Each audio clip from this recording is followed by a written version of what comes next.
The Montreal Canadiens just outsmarted everybody with this trade for Tanner Pearson. And is Kent Hughes the GM of the year?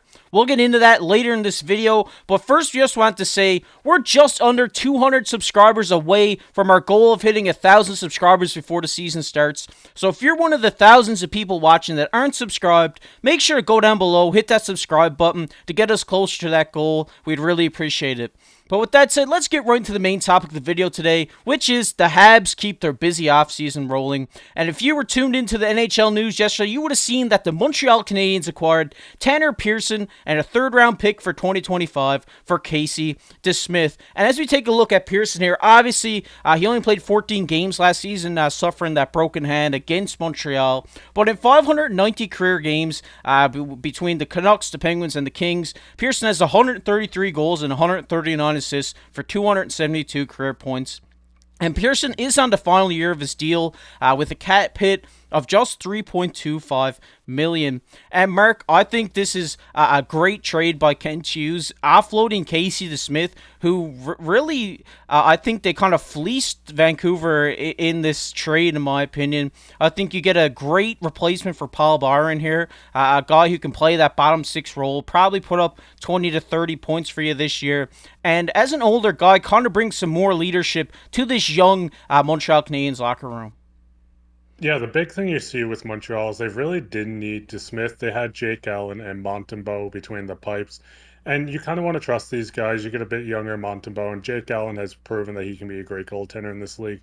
So DeSmith was kind of on the outside looking in when it came to that. So a trade was definitely in the makes.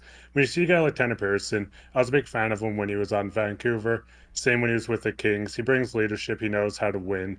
And it's something that you can just slot into this middle six that brings the leadership. You can put him a guy even with Suzuki or slide him down in the lineup a bit. He can fill the top six in a pinch. And I think overall it's a great pickup for Montreal. Yeah, definitely. I think this is a great move because they kind of got rid of a guy in DeSmith that they didn't really need. They have Primo down in the minors, and they have, like you said, Montembeault and Jake Allen, both goaltenders that can be solid for Montreal this year. I think adding a guy like this is just going to help motivate those young guys, help kind of mentor them to develop their games. A guy who's won a Stanley Cup, has all that experience in NHL. I think he's just going to do wonders for his team. But you also can look at here at on an expiring deal at only $3.25 million. This is an easy contract to move at the deadline if Kent Hughes sees fit, but which I think if Montreal isn't in the right place to kind of be contending for the playoffs, I think we could see him moved for potential pick upgrades. Yeah, and that's the big thing too is at the best case you trade him at deadline, maybe even if it's for something small like a fourth or another third, you can retain him half. And if the worst case you keep him for the year, he kind of just helps develop these young guys, and you still get a third in this trade as well. So either way, you're getting a draft pick. You move out a guy you don't need. You get a veteran that can help in the locker room, can help these younger guys grow, and then in the future you might get another pick at 50% retain when you send him to another team at deadline. Yeah, definitely. Well, we're going to get into the next topic of the video, which is Kent Hughes is a mastermind, and you guys might be sitting there thinking, Casey, what are you getting on about? But we're going to go back to this Erik Karlsson trade, where they traded away Rem Pitlick and Mike Hoffman and got a second Petrie DeSmith and Legare. But I crunched the numbers here, which I rarely do, and this is what I came up with. Montreal, from this trade, received Tanner Pearson, Gustav Lindstrom, Nathan Legare, a second, a third, and a fourth round pick for Mike Hoffman and Rem Pitlick.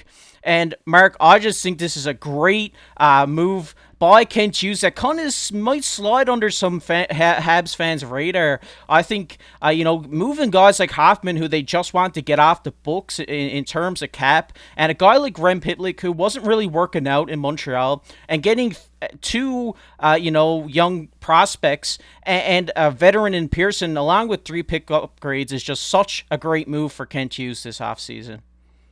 Yeah, the biggest thing, you're going to see a lot of these teams that aren't really competing for the cup but have a lot of cap space.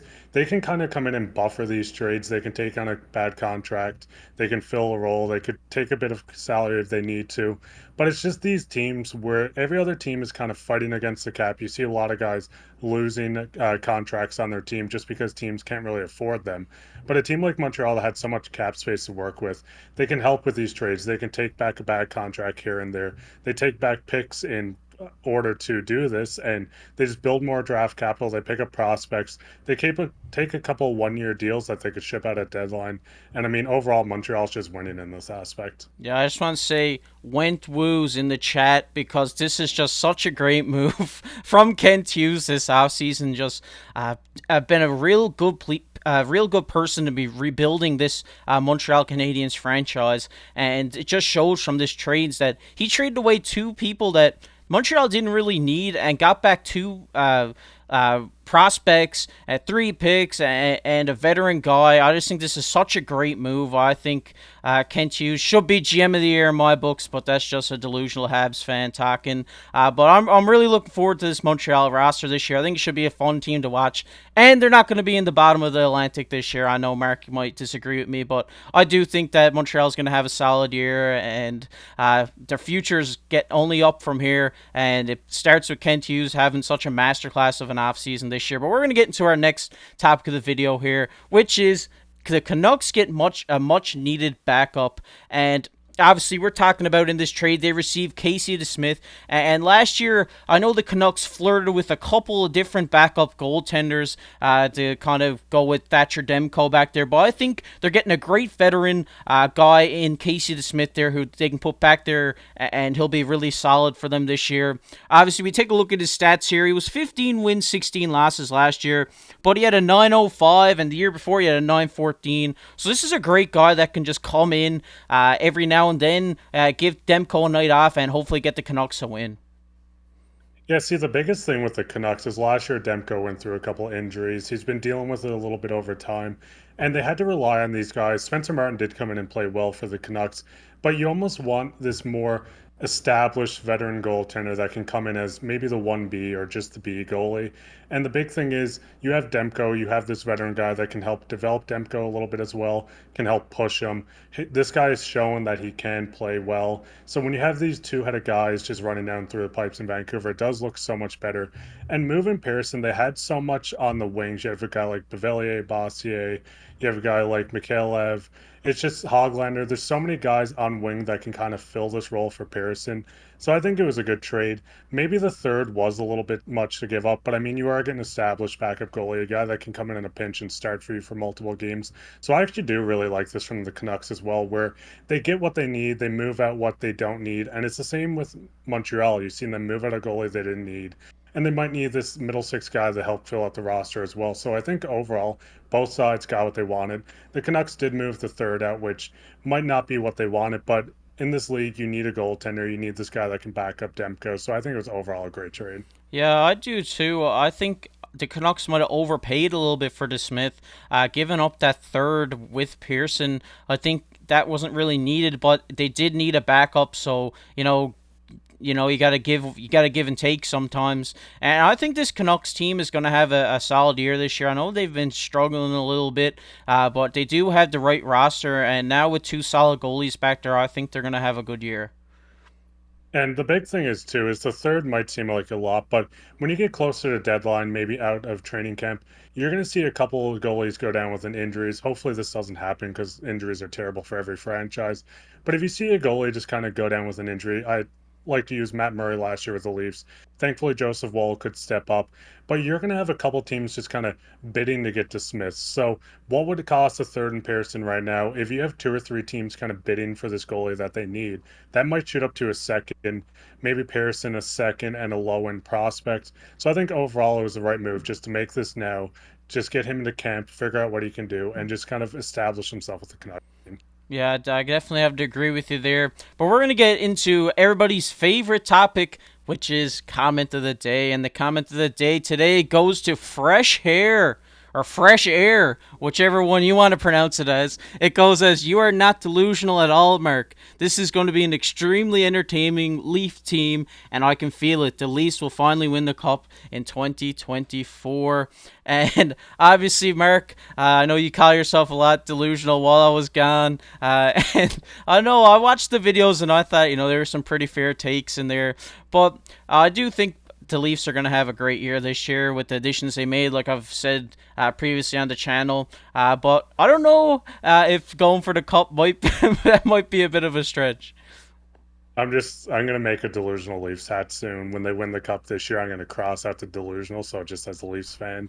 I think it's gonna be funny, but overall, I think the Leafs have so much potential this year. Call me delusional if you want. They're gonna go for the cup this year, and it's gonna just kind of blow everyone's expectations out of the water. I think I've said it in probably the last 3 videos I've been in, is that like the great one says, this is the year. I do think Toronto's going to have a great year. A Stanley Cup could be in their future. I think they have the roster for it, and I think with a few acquisitions at the deadline, they could definitely make a good run for it. But you never know. Montreal could win it this year. It's the NHL. Anything can happen. We'll have to see what happens when the season starts. But if you guys enjoyed this video, make sure to go down below, hit that subscribe button. We're trying to hit 1,000 subscribers before the season starts. We'd love to see that happen. And make sure to hit that like button and comment down below what you think of this trade. Was this a good trade for both sides? Do you think Vancouver might have lost out a little bit? Do you think it wasn't the right trade for Montreal? Let us know down in the comment section below, and you might be featured on the next comment of the day. But I've been KC alongside my co-host Mark Pye. Keep your stick on the ice.